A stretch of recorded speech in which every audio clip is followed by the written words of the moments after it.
Alright guys, welcome back to another one. So we're going to be talking about Missing Link. There is some stuff that I do want to share with you guys today, just because as of right now, Kingdom Hearts fans are basically on life support due to the current ongoing drought that's going on with Kingdom Hearts. Like, we've got dudes dying in the street. They are malnourished. The Kingdom Hearts vitamins are an all-time low, man. People are fucking struggling. I thought I'd come through and provide a little bit of new information about Missing Link that I know from the data mining that has been taking place. This does revolve sort of a little bit around leaks, but as I did mention about leaks, so long as they're kind of minorish, we will proceed to talk about them. And I know at this point, this is kind of like something that people need. They just want to know like a little bit more. The Missing Link data mine is pretty insane. I think I touched upon this lightly in the past, but some of the stuff that's in the beta build from May of last year is absolutely wild, and we're going to get more into that. I'm not going to explain specifics of that wild stuff, but I will at least let you guys know or give you an idea as to sort of the things that are within that build of the game, because it's pretty insane that Square just decided to like leave those lying around. Right now, the data mining for the game is still progressing, and as the days go by, more and more interesting stuff continues to come out. So I have to say a big shout out to my connection, Arena. You are an absolute legend, dude, especially in times like this where the landscape of Kingdom Hearts is like crusty, it is rusted, there is no moisture at all, is dry. I'm really appreciative that Arena and a few other people that I'm aware of are currently taking the time to look through the files of Missing Link. So the big thing that I want to share with you guys today is a system that will be a part of the GPS mode of Missing Link, and this is a dungeon system. This has previously not been talked about. It hasn't been shown off within the beta or anything like that, or even when we're looking at like the trailers that we've seen so far, there's been no mention or anything to do with this dungeon mode. And I'm actually kind of excited about this because it provides a almost traditional experience in the sense of exploration and combat into Missing Link. Now, we always thought that the way that Missing Link works is you go out into the GPS mode, you come across a Heartless, and then you get thrown into like a small little arena, and then you fight them like traditional kind of Kingdom Hearts style with your character pieces and whatnot. Once the fight has completed, you get sent back to the GPS map, so on and so forth. That's one aspect of combat. The other aspect is just completing different volume quests or missions, which again is the same kind of thing for each mission or quest that we've at least seen so far, looking at both story and just normal regular quests. You get sent into a little mini arena, you complete the encounter, and then you go into the next one. Like, there's no actual exploration or moving the character around or navigating like a world space per se. So dungeons in this game are known as treasure dungeons, and they're going to be found while you're exploring GPS mode. The information that's found within the files says here, explore the dungeon. Dungeons are made up of corridors and rooms. Reach the innermost room to clear the dungeon. It mentions here that if you get lost, you can look for the guide. Paths you haven't explored yet will be marked with yellow arrows. So it seems like there's going to be a little bit of dungeon crawling in Kingdom Hearts Missing Link. Apparently, for some of the rooms that you will come across in these dungeons, there will be different challenge bonus effects. Giving an example here that the player might be forcefully buffed, or I'm assuming also debuffed, or rather the enemies might be strengthened in a certain way. There will also be these things known as emergency tasks in the dungeon as well. So mini objectives, say use 15 thunder-based attacks against enemies to get a bonus reward when you clear that dungeon. Now, unfortunately, though not surprisingly, it would seem that MTX, or at least the subscription side of Missing Link, does provide some additional benefits if you are part of either the weekly plan or the premium plan. It does seem as if you are going to reap more rewards when you're doing these dungeons. So this will be yet another sort of incentive from Square to like, hey, buy the premium plan, you'll get more loot and rewards when you do your treasure dungeons. Again, to be expected, this is really not surprising whatsoever. I would say the way that this will work is when you complete a treasure dungeon, you'll have your free rewards, and then there'll be like a premium reward section that will be locked if you're not a currently active subscriber. You know, as a means to kind of be like, this is the sort of shit that you're currently missing out on. What are you, a broke boy? Do you not want this extra bullshit?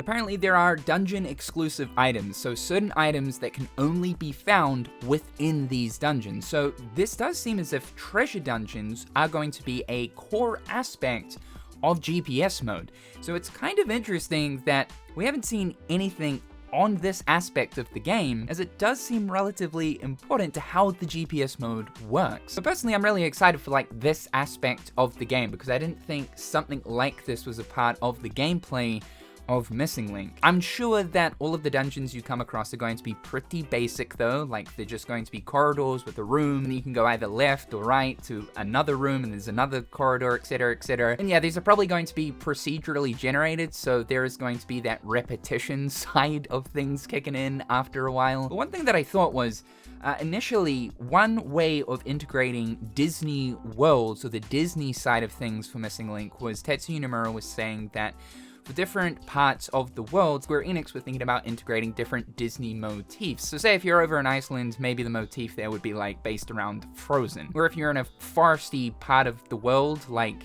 what's a foresty part of the world? I don't know, Yosemite Park or something in America, it would be like Mount Olympus or something. This is not what they're doing, by the way. That's not how the Disney content is working. It seems as if there are worlds in the game. Though, I don't think, like, with straight-up exploration or anything, it's going to be very basic 3D arenas. However, it got me thinking, would the treasure dungeons then rather be themed around specific Disney worlds? Moving over to two other things that I want to lightly touch upon, and I mean lightly touch upon. I'm not going to explain specifics, only because these are incredibly sensitive, very deep leaks, where I would be absolutely ruining some people's experience if I were to talk about this and explain exactly what A, B, C, and D is, and this information would spread like wildfire, and the blame would come back to me because I would essentially be the source. However, all of the Disney worlds for Kingdom Hearts Missing Link lie within the beta build from May of last year. No joke. And there are a lot of Disney worlds. I'm saying, like, beyond 20 in Missing Link. It is insane. I will say that the world lineup for this game is S tier. Possibly one of the best world lineups in a Kingdom Hearts game. Now, people have to keep in mind here, though, that worlds, at least from what we know so far, because it still feels like we haven't seen that much of this game, Square Enix haven't acknowledged how Disney worlds are really going to work in Missing Link. The only two Disney worlds that we officially know of right now is Tangled and that other mysterious forest level, which, yes, I do know which world this is a part of, by the way. Most people are right, is all I'm gonna say. Right now, it just seems as if Disney World's 3D arenas, small spaces where you engage in combat situations. It doesn't seem as if there's like a full-blown world exploration side of things where you get to run around, open chests. There's big story sequences and stuff like that. I'm sure parts of Missing Link's story are going to take place in these worlds, but it will essentially just be a main mission menu screen that'll send you into a cutscene. After that cutscene, you fight a bunch of Heartless, potentially a boss. Once you've completed the combat situation, another cutscene rolls. You're then sent back to the mission selection screen, and so on and so forth. That's at least my understanding right now, and hence why there are probably so many worlds in Missing Link. This is not to say that more than 20 different worlds are going to be within the game at launch. I'd have to imagine that there will be a pretty big handful of worlds, but over time, as big updates roll out for the game, 2 to 3 new worlds might get added as the story progresses. People should definitely be excited for the world lineup of Missing Link, though, at least personally, for me anyway, I think this is just such a great world lineup. There's a bit of something there for everyone, I feel. Through some of the stuff that's been uncovered in the files, it's at least suggested that a lot of these worlds, as of May of last year, were already pretty far through development. It's not just the world codes or specific images that have been found within the game's files, but we're talking about like the name of specific rooms within the worlds, like actual location. And that's another thing too. Although I'm saying that the way Disney worlds are going to work is likely just small 3D arenas, it could be possible that for the story side of the game that we might actually get to move through rooms like we would in a normal Kingdom Hearts game for the worlds here in Missing Link. Because yeah, there are different rooms and areas within a singular world, though again these could just simply be multiple different 3D arenas for as the story is taking place in a specific world. You really have to wonder why Square Enix though have been so secretive towards the Disney side of Missing Link. Like, it's just bizarre that we still don't know how Disney worlds are going to work and what Disney worlds will be in this game officially. One last thing that I am going to touch upon here is talking about these societies. People want to learn more about the societies, basically Missing Link's version of Kingdom Hearts Key or Unchained Keys unions. From what we know right now, it would seem that there are 4 different societies. I'm not going to mention their names, but the names of these societies, again, lie within the files of the beta. We know that for us as the player, we are part of the Baroque Society. So throughout the story of the game, we're going to be having different interactions between the other 3 societies that exist within Scarlet Kylam, whether that be possible conflicts or maybe even alliances. So that's all of the information I'm going to currently share right now for Missing Link. Again, as I was talking about not too long ago, I really do hope that May is the month that we finally do get an update, man. Like, it's been a year on now since the last beta happened for the game. I think it's just high time that Square Enix kind of stepped forward to let us know whereabouts they're at in regards to Missing Link. The game was delayed like 7 months ago now? There is constant speculation as to what people believe is happening with this game, and the one that I see thrown around constantly is that it's been reworked into something totally different, like a single player experience. We know that that's